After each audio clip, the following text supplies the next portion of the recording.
Muy bien, este estudio, el estudio número 3, Jesús el Hijo Prometido, en el sermón de Pablo, ahora nos lleva a ver otra faceta, otra forma, otra visión de quién es Cristo Jesús, y él va a desarrollar el pensamiento de Jesús como el Hijo Prometido. Allí todos los hebreos, desde Moisés, incluso desde Adán, comenzaron a pensar en un Mesías prometido, ¿no? Eso hablaremos básicamente durante este estudio, que se convierte en relevante para nuestros tiempos también, así como lo fue para la audiencia de Pablo en aquellos años.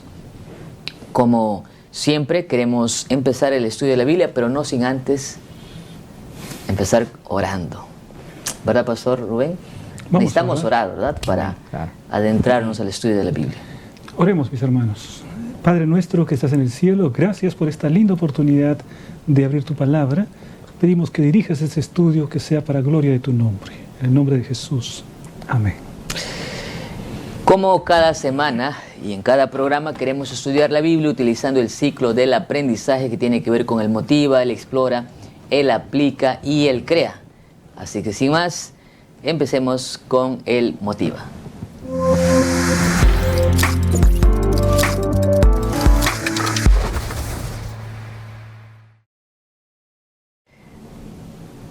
Como los programas anteriores, el pastor Enrique Cárdenas tiene esta parte de motiva, pastor. Claro que sí, Pastor Heisen. Mi madre solía contarme cuando era pequeño que en una ocasión un hombre de mucho dinero, un padre muy rico, tenía un único hijo. Y este hijo lamentablemente falleció en un accidente, ¿no? Era el único hijo. Y él tenía muchas herencias, muchas posesiones, mucha riqueza. Y no tenía heredero. Cuando llegó la hora de acabar su vida en esta tierra, él quiso hacer una subasta de todas sus cosas que él tenía, ¿no? Tenía pianos de mucho valor, cosas muy, muy preciosas, obras de arte. Pero había un cuadro que tenía la fotografía del hijo. Y lo interesante es que esa fotografía fue la primera pieza que el padre de familia, ya que ahora ya descansaba, pidió al jefe de la subasta que se vendiese. Cuando salió a la venta, lo curioso es que el cuadro con la foto del hijo costaba $1. Y las demás cosas eran precios exorbitantes, $100,000, $30,000, un piano de $3 millones. Imagínense usted. Pero resulta que había un jardinero que había trabajado para el hombre rico, que miró la foto. Y con el poco de dinero que tenía, él dijo: yo quiero comprar esa foto. Así que agarró su $1 y compró la foto. Y cuando compró el cuadro con la foto del hijo, en ese momento el jefe de la subasta cortó la subasta y dijo: se acabó la subasta. Para sorpresa de todos los que están allí, pero ¿cómo se va a cortar la subasta si es el primer cuadro? Es que por orden expresa del jefe, del padre de familia, el que compra este cuadro es dueño de todo lo demás. Le pertenece ahora toda la riqueza y las posesiones que le pertenecían al hijo. Qué maravilloso saber. O sea, que ya no se dio la subasta. No se dio, porque en el hijo estaba la promesa de tener todo lo que ahora le pertenecería al jardinero, ¿no? Porque había comprado por amor a ese hijo. Ahora la herencia le pertenecía. Y algo similar vemos en Jesús. Parecería que el Padre encapsula en Cristo todas las promesas, pastores, en esta mañana. Y espero que recordemos las lindas promesas que hemos estudiado, ¿no? Como en Cristo se cumplen todas las promesas en Jesucristo. Dice el texto: en esos postreros días nos ha hablado por el Hijo, a quien constituyó heredero de todo, y por quien asimismo hizo el universo, el cual, siendo el resplandor de su gloria y la imagen misma de su sustancia, y quien sustenta todas las cosas con la palabra de su poder, habiendo efectuado la purificación de nuestros pecados por medio de sí mismo, se sentó a la diestra de la majestad en las alturas. Hebreos 1, 2 y 3. Heredero. Con este texto, como voy a utilizar la palabra del pastor Rubén, dice, la introducción extraordinaria, ¿no? Maravillosa, y todas las palabras lindas que podríamos encontrar. Definitivamente en este versículo encontramos otra figura, ¿no? Pablo está ahora va a presentar a Jesús. La semana pasada vimos que el mensaje era Cristo Jesús en todo su desarrollo, pero ahora empezará a dar algunas características, algunos atributos de Cristo Jesús. Y empieza con Jesús, el Hijo prometido. El texto dice: en estos postreros días nos ha hablado por el Hijo. Y cuando hablamos de postreros días, pareciera que está hablando de días finales a nosotros, pero está hablando en ese momento del tiempo de cuando Jesús vino a este mundo. Por esa razón vamos a estudiar destacando algunos puntos, y de esta manera empezamos a explorar el texto.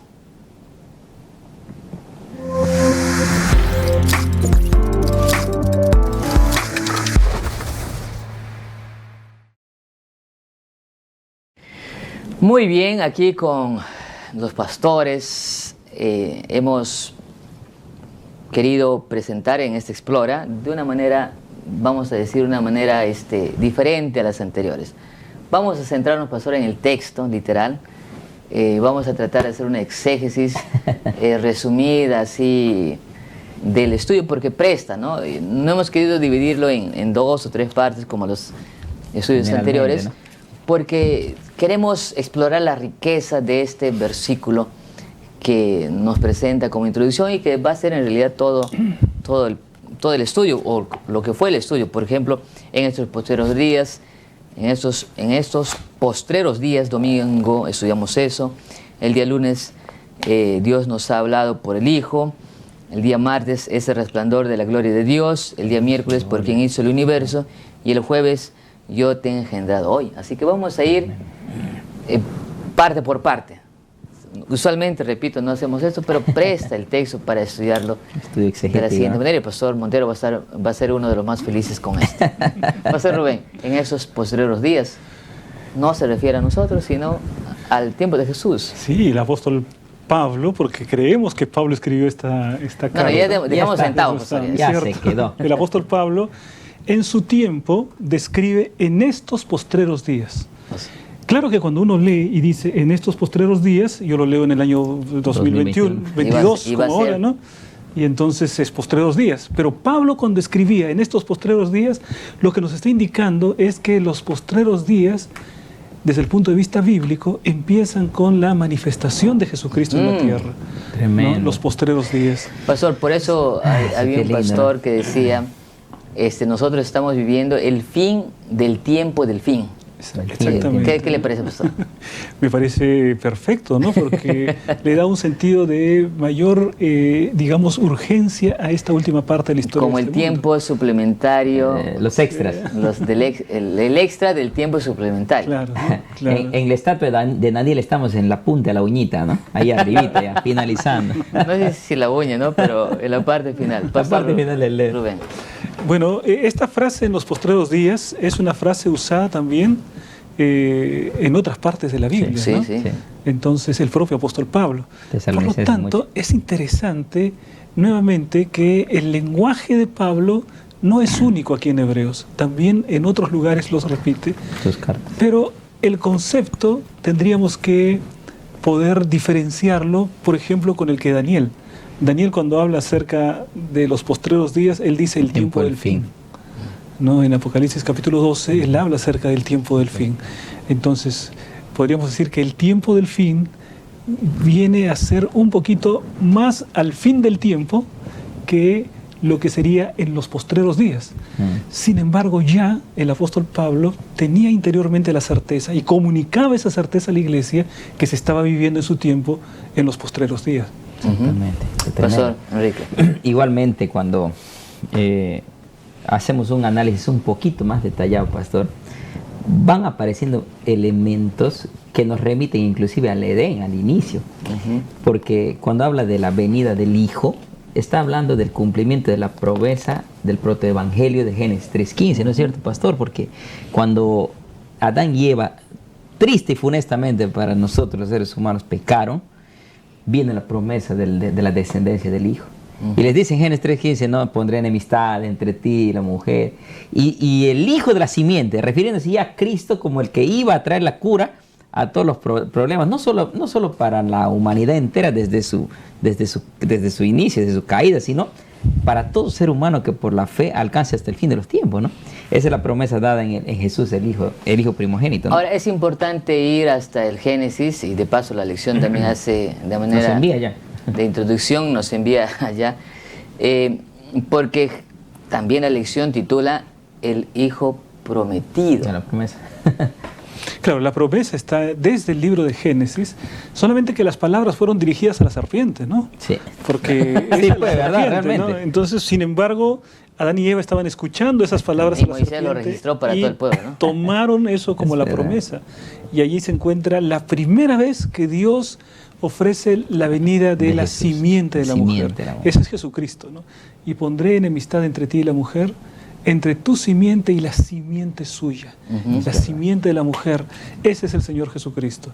Entonces, a partir de ese momento, cada israelita, cada miembro del pueblo de Dios, cada familia que esperaba un niño, pensaba que se iría a cumplir la promesa en ese niño, ¿no? Quién sabe, nosotros Ese sabemos sueño que de la madre, el primer bebito de este mundo fue Caín, ¿no? Uy, qué Así triste. que cuando recibieron ese bebé, porque el bebito siempre es un momento de alegría, ¿no? Sí. Yo recuerdo a mis hijos, todos ellos, ¿no? Un momento de fiesta cuando se llega a la casa y llegamos con el bebito en las manos, recién Sí. nacido, ¿no? Imagínate a Adán y Eva con ese primer bebito en este mundo Es el... y luego con la historia que sucedió llevarse una tremenda decepción, ¿no? No, y Porque con su hermano esperaban mismo, que ¿no? ese primer niño vendría a ser el cumplimiento de la promesa, Sí. ¿no? A ver. Ahora, muere. es interesante lo que usted destaca, Pastor Rubén, Pastor Enrique, es que para los judíos, para nosotros es fácil identificar que el Mesías era Jesús. De paso, los judíos tuvieron dificultades para aceptarlo porque era muy diferente a lo que quizás ellos habían imaginado. Adán y Eva, pienso, y sus descendientes siguientes, ellos sabían que de la mujer saldría el Redentor, ¿no? Pero ellos no imaginaron, como veremos más adelante, Sí. profesor Enrique, no, Sí, sí, lo no vamos se a ver. olvide, por favor, de recordarnos que ese hijo sería Dios también a la vez. Sí, Exactamente. lo que no imaginaban era eso. Correcto. Aunque ya la Biblia nos da ciertas vislumbres cuando habla acerca de Padre Eterno, Príncipe Isaías de paz, 9:6, ¿no? ¿no? Eso dice la palabra de Dios. Sin embargo, el israelita lo que pensaba era un líder conquistador, un emperador, alguien Mesías guerrero. un Mesías guerrero que David, terminaría ¿no? destruyendo a los David. enemigos del pueblo de Dios, ¿no? Y esa Entonces, era la idea, ¿no? Con este punto, para ir cerrando esta primera parte, en estos posteriores días, es entendible que Pablo use en esos posteriores días porque es el cumplimiento de la promesa que se hizo en el principio. Entonces, por definición y por lógica también, no está hablando fuera, ¿no? Está hablando de en este tiempo, que es el postreros días, para lo que se cumplió con Cristo Jesús. Sí, sí. Siempre que nosotros estamos hablando en presente, podemos decir en estos postreros días, ¿no? Sí. Porque los postreros días son los últimos días.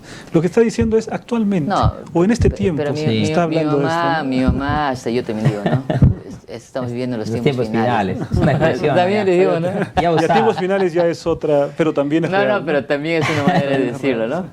No, y Correcto. recordar que desde que Cristo vino ya estamos en el tiempo del fin, ¿no? Ahora, Sobre Hebreos lo que dice. capítulo 1, versículos 1 al 4, también nos, continuando la línea de pensamiento allí en el texto que hemos leído, Nos habló por Dios, ¿no? nos habla que Dios nos ha hablado por el Hijo, ¿no? Es verdad. Por el Hijo. Es más, el texto que habíamos leído ya inicialmente, de muchas maneras, de muchas formas, Dios nos habló por los profetas, pero la mayor revelación y mejor es Cristo Jesús. Sí. Pastor, quizás aquí estamos, como hemos dicho anteriormente, ante la descripción más bella de Jesucristo, ¿no? La descripción más bella acerca del ministerio de Jesús, de su preexistencia, de su divinidad, de los atributos que marcan la diferencia de nuestro Señor Jesucristo. Claro. Porque cuando se habla, por ejemplo, aquí en el texto bíblico nosotros leemos, ¿no? El cual siendo resplandor de su gloria e imagen misma de su sustancia, cuando se dice que nos ha hablado por medio del Hijo, en el versículo anterior, versículo 2, se está diciendo lo siguiente: el Hijo es superior a los profetas, porque todos los profetas han hablado anteriormente, ¿no? Y lo ha hecho el Señor muchas veces a través de los profetas, pero ahora el Hijo mismo ha venido. Entonces el máxima profeta revelación. está en un nivel, pero el Hijo está en un nivel superior.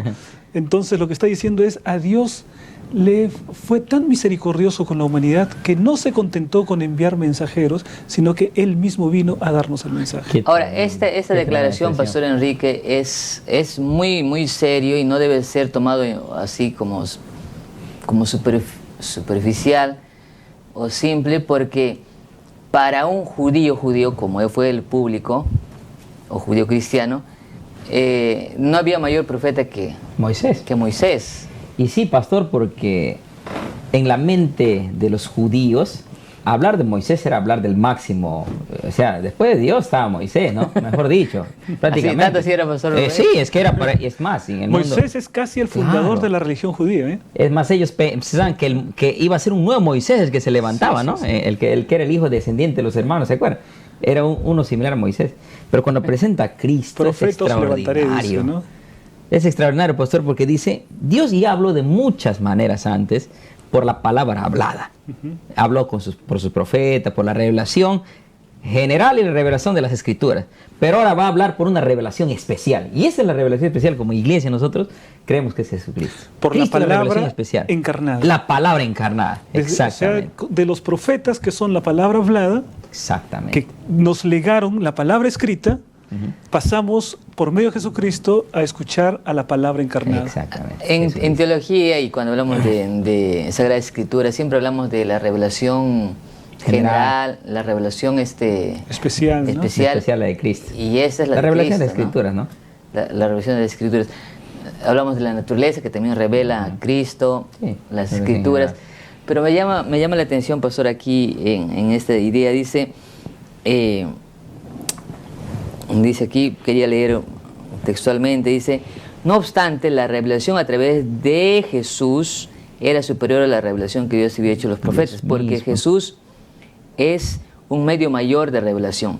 Él es Dios mismo, quien creó los cielos y la tierra y gobierna el universo. Para Pablo, la divinidad de Cristo nunca estuvo en duda, se da por sentada. Esta parte quería destacar. Claro, una cosa, pastor, es por ejemplo un hombre enamorado que manda a su amigo para darle una carta a la novia, ¿no? Sí. Y otra cosa muy diferente es que el propio hombre enamorado le diga a la novia directamente en sus oídos que la ama. Qué maravilla. Cuando el Señor Jesús viene, es porque la divinidad no se contentó con enviar mensajeros, sino que quiso personalmente venir a darnos el mensaje y a darnos esperanza a través de la muerte de Cristo. Entonces, en este punto, cuando hablamos de Jesús, el Hijo prometido, la promesa está cumplida en Cristo, en la encarnación de Cristo, no solamente en cumplimiento de la profecía, sino en el cumplimiento de la misma situación que estaba pasando, que necesitaban, no, como el pastor Bullón siempre dice, no, imagínate a Dios del cielo diciendo: oh hijos, yo los amo, yo los quiero, los amo mucho y les doy likes.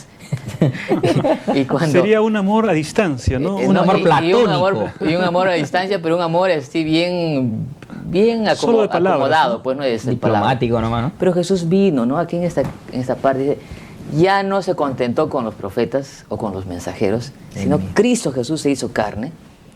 Y esto es revolucionario, es muy grande, porque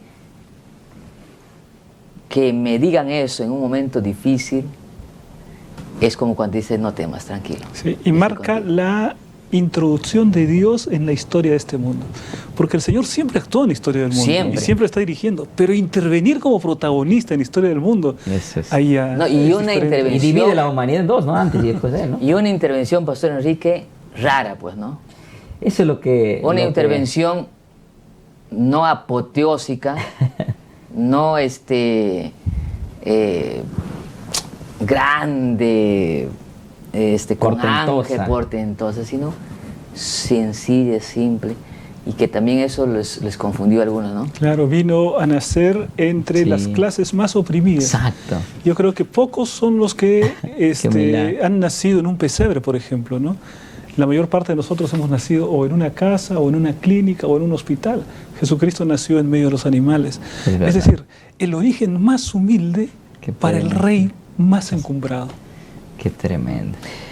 Ahora, y en esa misma dirección, pastor Enrique, pastor Rubén, el texto continúa diciendo: es el resplandor de la gloria de Dios. Y aquí me gustaría preguntarle de manera directa al pastor Rubén, resplandor de su gloria. Es una palabra muy... es teológica, como un poeta. No, pero no solamente... Pero retórica también.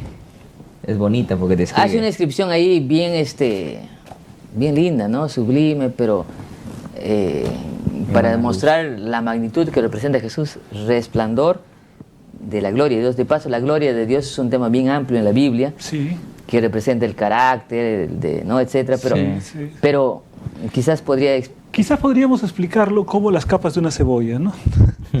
Es decir, sí, porque cuando uno piensa, por ejemplo, en lo que es una cebolla, empieza a ir quitando capas, hasta llega hasta el centro, ¿no?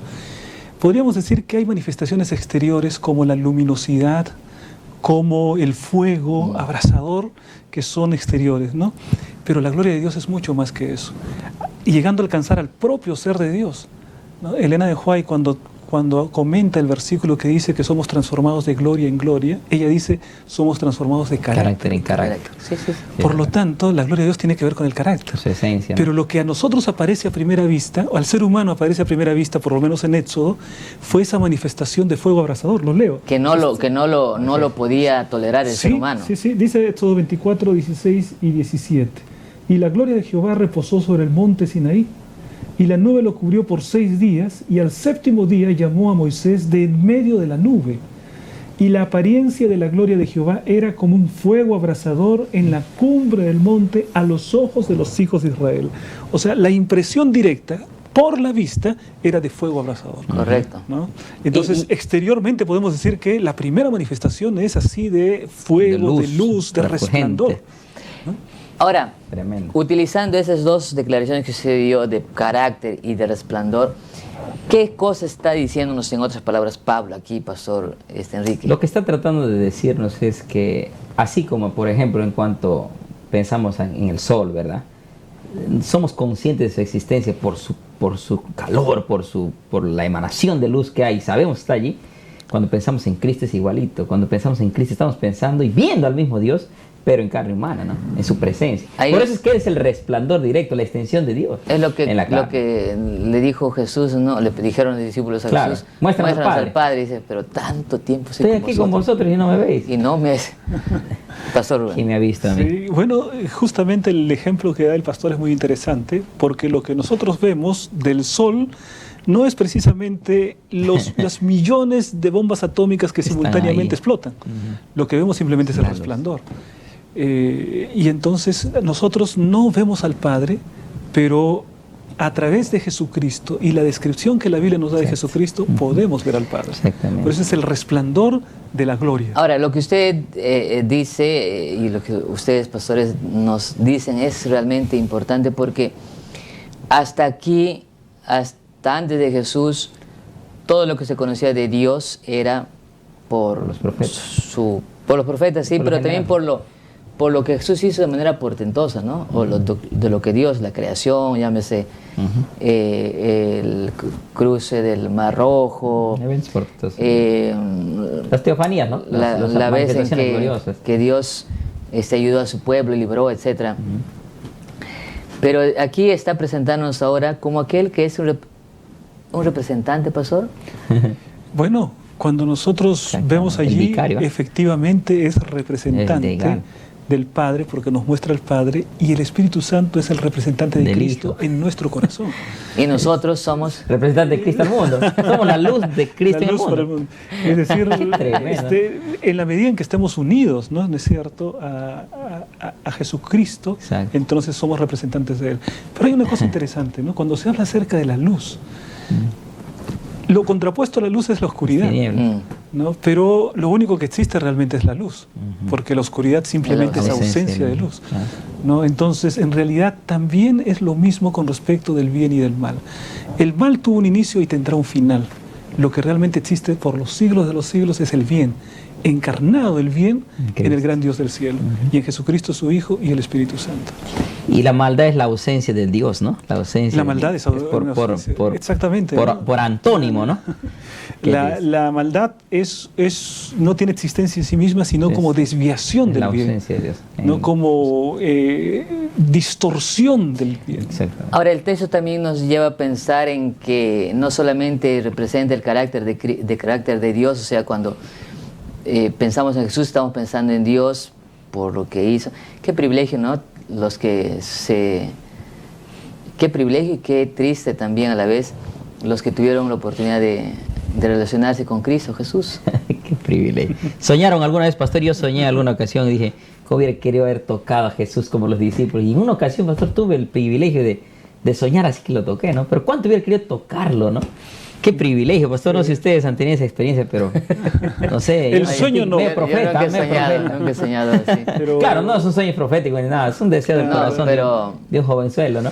Pero allí está lo interesante en la palabra de Dios. Así es. Porque, por ejemplo, en el caso de tocar el manto del Señor, fue posible por la mujer, los discípulos lo tocaron, y sin embargo, por ejemplo, en el libro de Juan, hay milagros en los que se establece el milagro no por el toque, sino a la distancia. Por la palabra. Por ejemplo, el ciego que va y el milagro se hace lejos de la presencia de Jesús. ¿Sí? Y voy a eso, ¿por qué? Porque eso nos enseña que la palabra de Jesús tiene tanto poder como su toque. Por lo tanto, no necesitas tocarlo, necesitas creer en su palabra.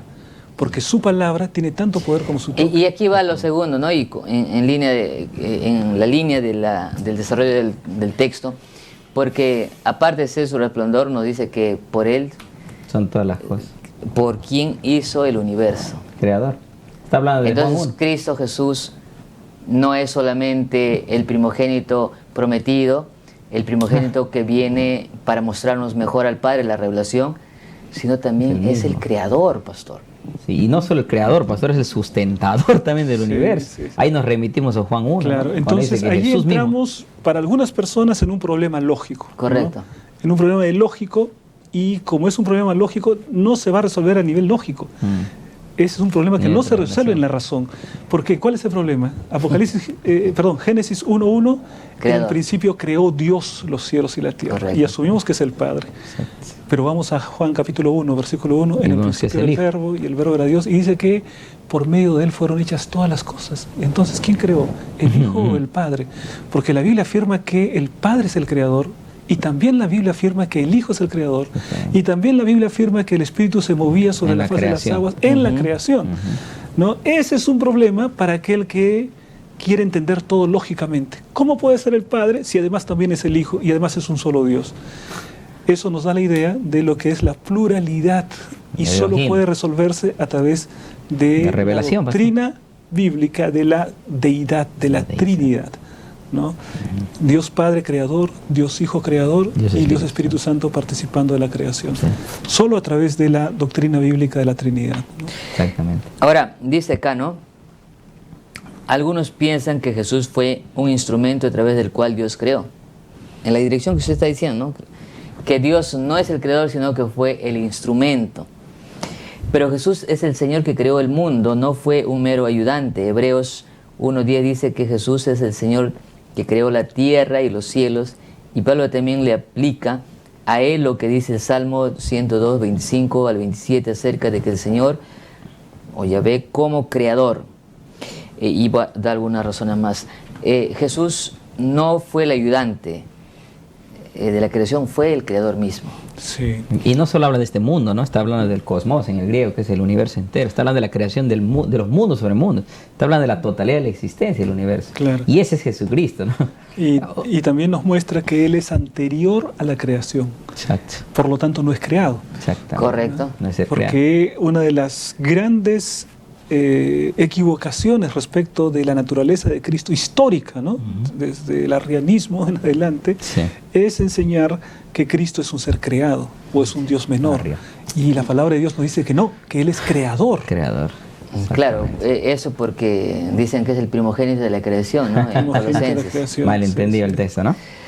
Pastor, para ir finalizando en esta parte, ahora nos vemos y vamos a cerrar este estudio ya, explicándonos un poquito más quizás de lo que no vimos la semana pasada, que tiene que ver con yo te he engendrado hoy, ¿no? Entonces aquí, pastor, usted ya está en problemas. Ustedes dos, pues, todos, porque estamos diciendo que Dios es creador, pero a la vez es engendrado, ¿no? O sea, ¿cómo entendemos una cosa así? Ahí sí hay un problema, pastor, me parece, ¿no? ¿O no? A ver. No hay problema, sí, pastor, ¿no? Leemos el texto. Dice aquí, mire, ¿a cuál de los ángeles, versículo 5, ¿a cuál de los ángeles dijo Dios jamás? Mi hijo eres tú, yo te he engendrado hoy, ni tampoco yo seré padre para él, y él será hijo para mí. ¿No? Ahí está la palabra Genao, ¿no, pastor? Justo mencionábamos que ese término tiene una connotación muy importante, porque tal vez en nuestro tiempo engendrar se concibe como una unicidad de la procreación, ¿no? Viene del fruto del padre y la madre que se juntan y engendra un hijo. Pero en los tiempos del pasado el término griego es muy amplio, porque también se refería a la adopción que recibía el hijo del príncipe al momento de recibir el trono, es decir, el papá, el rey, ya estaba por dejar el trono y ya no podía gobernar. Entonces había una ceremonia de adopción, que era una ceremonia de engendramiento, porque le estaba literalmente por medio de las leyes confiriendo ahora el poder de gobernar. Se estaba refiriendo específicamente, pastor, a eso. Ahora, originalmente el versículo se refiere a David, ¿no?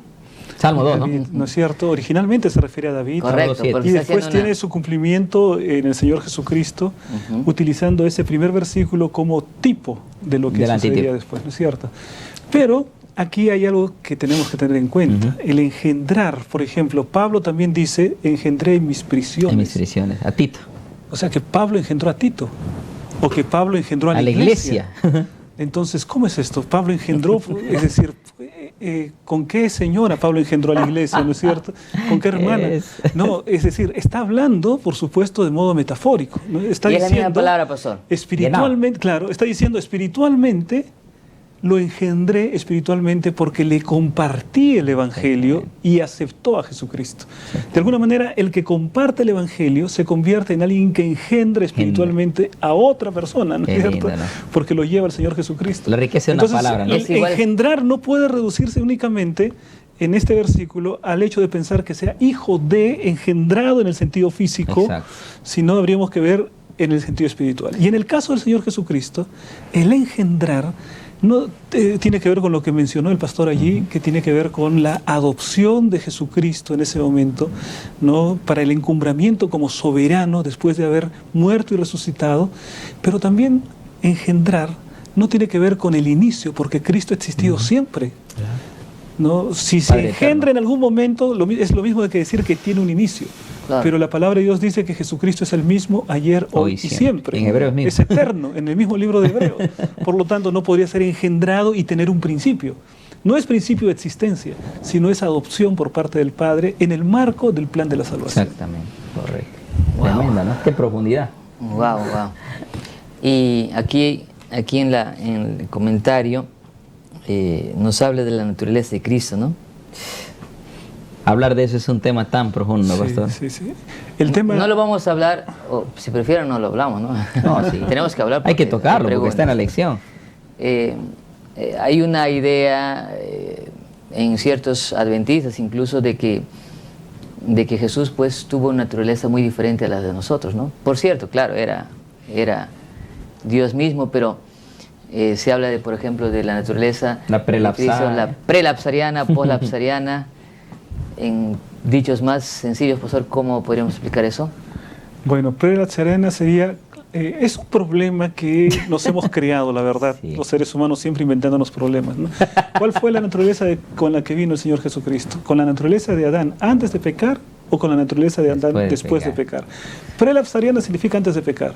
Poslapsariana sería, claro, precaída, ¿no? Y poscaída. Entonces, allí hay una serie de consecuencias en relación de cuál es la que tú aceptas, ¿no? El punto central es el siguiente, creo yo.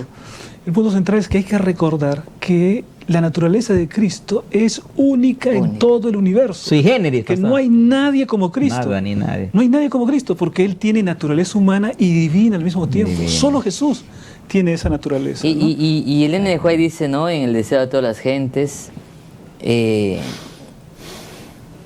Elena de White ayudó a la joven iglesia adventista a encontrar un equilibrio con respecto a la naturaleza preexistente de Cristo En el contexto de la resurrección de Lázaro, escribió acerca de la naturaleza de Cristo. En Cristo hay vida original, no prestada ni derivada de otra. Deseado a todas las gentes, página 489. Sí, así se afirma la plena divinidad de Cristo, ¿no? O sea, Exactamente. es una naturaleza única. Única, Naturaleza sui generis. única, sui generis, ¿no? Ahora, en la relación de la dimensión humana, efectivamente Jesucristo no podía tener ni siquiera propensión hacia el pecado, porque eso significaría, Que no podría ser nuestro Salvador. claro, Exactamente. de que necesitaría un Salvador, Un Salvador. Y por el otro lado, pastor, ¿no? Por otro, ¿en qué sentido? Por otro en el lado? tema de que tenía que ser divino porque Plenamente divino, porque cuando nosotros vemos la separación que se ha hecho entre Dios y el hombre, ¿no es cierto? El puente que extiende Jesucristo necesitaba de todas maneras de tener una conexión tanto en lo divino como en lo humano, ¿no? En lo humano. Es muy profundo, ¿no? no, pero es un asunto muy profundo, pero es también a la vez sencillo, ¿no? Lo sencillo es que Jesús es el único que puede, Único en su especie. y el único que podía salvarnos. Sí. Ahora, No había otro. quizás la mayor conjetura está en cuanto a la naturaleza humana, porque cómo es que Jesús sufría, cómo es que Jesús tenía hambre, cómo es que Jesús lloraba, ¿no? Claro. Y asumir eso es asumir que Jesucristo también hereda en su humanidad, Pecado. no pecado, porque Él no heredó pecado original, como lo llama el mundo católico, ¿no? La condición. El pecado, la condición pecaminosa, pero heredó la degradación física del pecado, ¿no? Sí. No nació con Vamos los a 4 y decir medio que de Adán, ¿no? Lo que él recibe son las Consecuencias. consecuencias exactamente, para aclarar, inocuas espiritualmente, ¿no? Del pecado. Del pecado. Sí. En lo Sí físico. recibe consecuencias. Por eso es que Elena de White cuando habla dice que Sí. después de 4000 años de Ajá, pecado exactamente. recibe esa herencia, porque en el sentido físico Jesús ni siquiera había recibido la naturaleza humana como los antediluvianos, ¿no? Que vivían 900 y años. pico. Ni la altura de No, Adán, ¿no? Ni la altura de Adán, ni nada de eso. O sea, él vino después de 4000 años y heredó una naturaleza mucho más degradada que la del tiempo. Con desventaja inclusive, ¿no? Claro. Sin embargo, desde el punto de vista espiritual, sin pecado y sin propensión hacia el pecado. Tremendo, tremendo. Jesús, el Hijo prometido, ¿no? Qué mensaje, qué sermón tan hermoso de reafirmar este concepto de una iglesia que también tenía dudas, pastor, por la filosofía griega, por las concepciones, y también en la primera era cristiana que ya Juan nos habla Gnosticismo, acerca arianismo, del gnosticismo, ¿no? Nestorianismo, tanto. del dualismo, pero tenía que ver con Jesús, ¿no? Mucha gente dudaba o no, pastor. No, ya habían, no, ya porque Corriente. incluso el propio apóstol Pablo, ¿no? En Declara Timoteo, ahí, ¿no? ya está en acción entre El nosotros, misterio de la- ¿no? El misterio.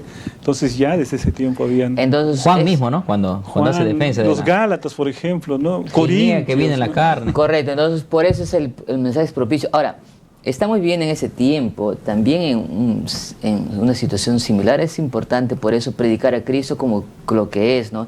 Es el Mesías prometido, es Dios mismo, En la y carne. también es el que representa, el que nos muestra al Padre, como ya la Biblia lo menciona. ¿Por qué? ¿Por qué es tan importante, pastor? A mí me gusta siempre hacer la conexión en el trimestre. ¿Por qué es tan importante este mensaje en el contexto del sermón de Pablo a una iglesia como la que tenía en ese tiempo? Lo que está haciendo el apóstol Pablo es exaltar la figura de Cristo, ¿no? Y la levanta a un nivel que solamente es equiparable, pienso yo, a lo de Filipenses, ¿no? Donde también dice el cual es exaltado hasta lo sumo. Sí. Entonces, está mostrando la realidad de la naturaleza de Cristo. En un tiempo en que la iglesia es perseguida, el colocar a Jesucristo como lo que es Dios sobre todas las cosas es un motivo de esperanza, ¿no? Por supuesto. No es el caso, por ejemplo, de aquel que cree que el emperador es Dios. El emperador se muere y entonces no, Jesucristo, por el contrario, vence la muerte, ha resucitado, puede estar presente, dirige la iglesia, es el mismo ayer, hoy y siempre, ¿no? Y dice, pastor, no, mira el texto, dice, todo lo creado, de hecho, dice el Señor, en el principio fundaste tú la tierra y los cielos son obra de tus manos. Ellos perecerán, mas tú permanecerás para siempre, ¿no? O sea, todo es transitorio en este mundo, todo es transitorio, todos los problemas pasarán, pero Cristo tiene el control de todo, ¿no? Porque es el creador, el sustentador de la... Muchas gracias, Pastor Enrique, gracias, Pastor Rubén. Con estas declaraciones, con esos comentarios y con esta explora, vamos ahora a tener las preguntas de aplicación.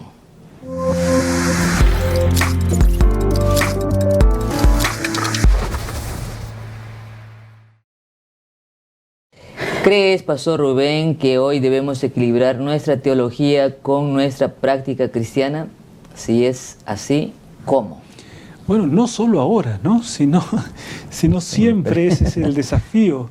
El gran problema de muchos cristianos es que tienen 100 en teoría y vamos a decir 50 en práctica, ¿no? O 0 en práctica, que es lo más terrible, ¿no? Había un refrán que decía, pastor, como el hermano Gatica, que predica y no practica, ¿no? Sí, así es. Perdón, algo hermano Gatica. Entonces, si nosotros decimos 100 en teoría, debemos tener 100 en práctica, ¿no? No es 50 teoría y 50 práctica el equilibrio. El equilibrio es 100 en teoría, Sí. 100 en práctica. En otras palabras, llevar todo lo que conocemos a la práctica. A medida que vamos conociendo, aplicar más, y de esa manera estaremos creciendo espiritualmente y en nuestro carácter, ¿no? Pastor Enrique, gracias, Pastor Rubén. Pastor Enrique, en una época en la que la autoridad está en crisis, tanto en la cultura como en la iglesia, ¿cómo nos sirve de guía el libro de Hebreos capítulo 1? La teología, si hay algo que necesites aterrizar siempre, pastor, ¿no? Y es la cultura, para nosotros los hijos de Dios, y aquí tenemos a los adventistas que nos escuchan, ¿no? Es la cultura la que debe moldearse a la teología, no al revés, pastor. El problema viene cuando queremos hacer que las cosas de este mundo, las circunstancias, la cultura se amolden a la teología. Ahí vienen pues las famosas teologías, como por ejemplo la teología de la liberación o la teología de la prosperidad, ¿no? Donde se trata de hacer aterrizar a la cultura, a las costumbres, al consumismo inclusive de la sociedad posmoderna en que vivimos en la teología. Cuando es muy por el contrario, no es Dios, sus normas, sus principios los que deben permear, moldear la conducta y la vida del pueblo de Dios, ¿no? De los hijos de Dios. Es más que nunca relevante hoy aplicar la teología en la vida, ¿no? Muchas gracias, Pastor Enrique, gracias, Pastor Rubén. Ahora vamos a ir a acciones concretas, porque de nada sirve lo que hemos estudiado si no llevamos a la práctica. Así que con esto damos pase al CREA.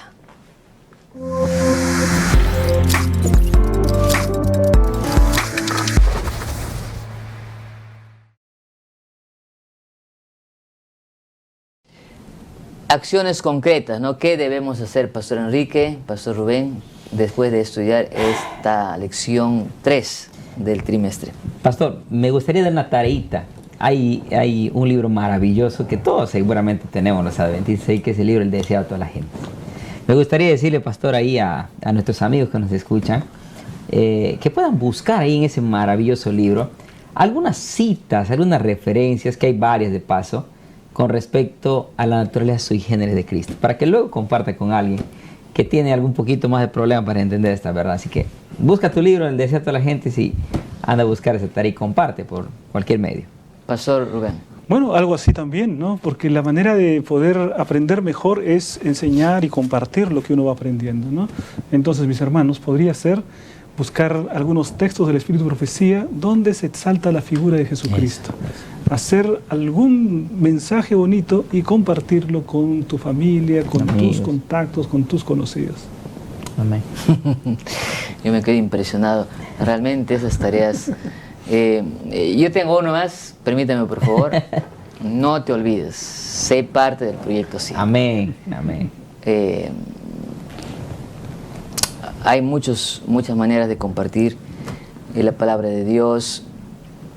Hay gente que tú ya sabes, ¿no? Tú sabes que Jesús es tu rey, es el soberano, es el Dios, es el creador, es el sustentador, pero hay gente que no sabe y está sufriendo ahí, tirado, llorando, depresivos, estresados, sin rumbo, sin esperanza.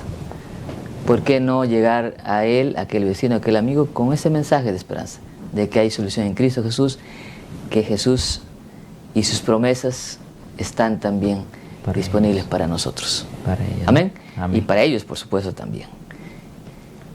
Que Dios te bendiga. Entonces, Pastor Rubén, vamos a pasar a las preguntas claves. Pastor, ahí está apareciendo ya el Van a estar un poco el link. difíciles, ¿no? A ver, veamos, mis queridos hermanos, las preguntas claves de esta semana. Pregunta número 1. El profeta Daniel usó la expresión postreros días para referirse a los últimos días de la historia de la tierra. ¿Falso o verdadero? ¿Qué les parece? Si creen que es falso, coloquen una F, si no una V allí. ¿Qué dice Pastor Quique? Profeta Daniel, ¿no? No era el término pues que usaba, ¿no? Él usaba el tiempo del fin, ¿no? Tiempo del fin, ¿no? Pastor Hayes, ¿está de acuerdo? Falso. Correcto. Respuesta, falso. Pastor, Falso. pero esa pregunta depende de mi traducción, podría decir alguien, ¿no? No hay manera, ¿no? No hay manera.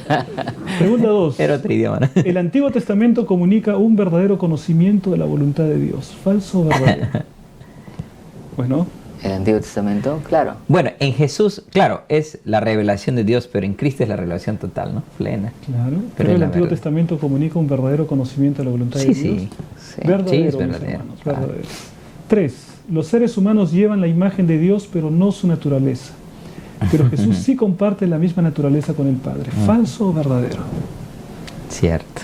Los seres humanos llevan la imagen de Dios, Imagen caída, ¿no? pero no su naturaleza. No llevan la naturaleza. No de llevamos Dios. naturaleza. Pero Jesús sí comparte la misma naturaleza con el Padre. Respuesta, Sí, verdadero. cierto. ¿Verdad? ¿Verdad? verdadero. Pregunta número 4. Jesús creó y el Padre creó, pero según la Biblia hay un solo creador, Dios. ¿Falso o verdadero? Bueno, Esa pregunta sería- con trapita, ¿no? Sería verdadero eso, ¿no? Claro. Es el mismo Creo que creador, ¿no? Dios Padre creador, Dios Hijo Sí. creador y Hay un Espíritu Santo solo que creador. acompaña la creación. Pero es un solo Dios creador. Claro, un Sí. solo No hay Dios. dos creadores. Es un solo Dios. Ahí Elohim, está, ¿no? sí, Elohim. ahí está la pluralidad de Elohim, Dios. ¿no? Elohim.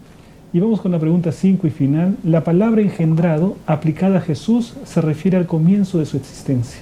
¿Falso o verdadero? ¿Qué piensan?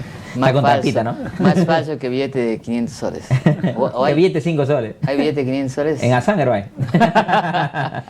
Muy bien, entonces, respuesta falso. Jesús no tuvo comienzo, mis hermanos. ¿no? Él La es respuesta el falsa. comienzo de todo. Él es el comienzo. El beginning. Por la gracia de Dios hemos finalizado la tercera lección del trimestre. Hemos visto Jesús, el Hijo prometido, y ya la siguiente semana estaremos viendo un estudio, Pastor, de paso es el último estudio con usted. Sí, ha sido lindo. ¿eh? Estamos, Que tiene estamos que ver listos. con Jesús, nuestro hermano, ¿no? Así que promete estar muy Buenísimo. interesante también el estudio de la siguiente semana, de la siguiente lección. Así que, por favor, allí donde tú estás, no te olvides de compartir. Recuerda que este programa queda grabado o está ya aquí en el YouTube. Suscríbete, está apareciendo abajo. Adventistas UPS. Síguenos allí. Suscríbete al canal. Síguenos también en las redes sociales, YouTube, Facebook, Instagram, Twitter. Y también, ¿no? Acá cada uno Facebook. tiene su cuenta para redes sociales. Con nuestros nombres. Hay gente que también quisiera contactarse con usted, ¿no? Con ustedes. Sí, con nuestros nombres, ¿no, Podrían pastor? escribirse. Sí, sí. Amigos, vamos a despedirnos, pastor. Vamos a orar y después nos despediremos cantando Discípulo de Fe. Amén. Pastor. Vamos a orar. Una vez más, Señor, cuán agradecidos a ti por el maravilloso don, el precioso don de Cristo, por la máxima revelación que nos has dado, venir a la tierra para ser el puente que une la humanidad con la divinidad. Amén. Gracias, Señor, por tanto amor, porque no mandaste un mensajero, viniste de manera personal, corpórea, a mostrarnos el carácter maravilloso y la gloria de Dios. Bendice, Señor, tu palabra a cada uno de nosotros y también a los que estamos disfrutando de estas lecciones de Hebreos que traen y que tienen mucho más aún para darnos. Acompáñense el resto de este día, te lo pedimos en el nombre de Jesús. Amén. Amén. Amén. Amén. Amén.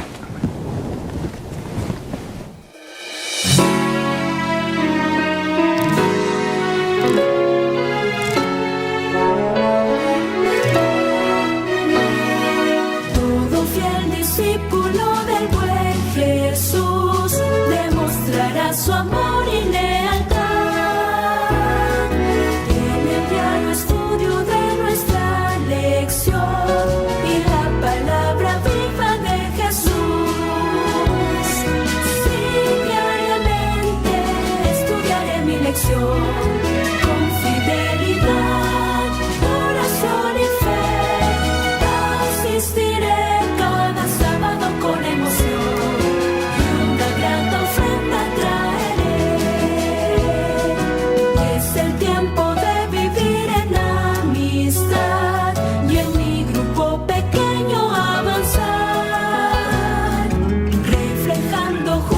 se